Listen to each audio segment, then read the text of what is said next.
Non è male. È proprio prima curva che non sarà ancora in salita, era sarà morto se messo trova lungo fuori. È da Dio furbo. Come sei così non va tanto bene. Non bisogna guardare, per esempio, adesso guardare il Monte Pizzocca. Perché stai fuori di fretta, ok? Perché non ancora la motocicletta. Guardare la scritta Monte Pizzocca.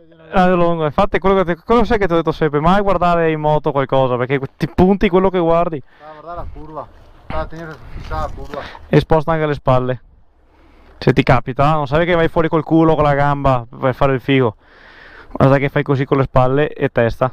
2000 years later. Pausa, centrata fatta. A posto? Ciao, 3 anni, far foto. Adelante! Casco? Ho visto Massa cacciato, ho detto boh, ho detto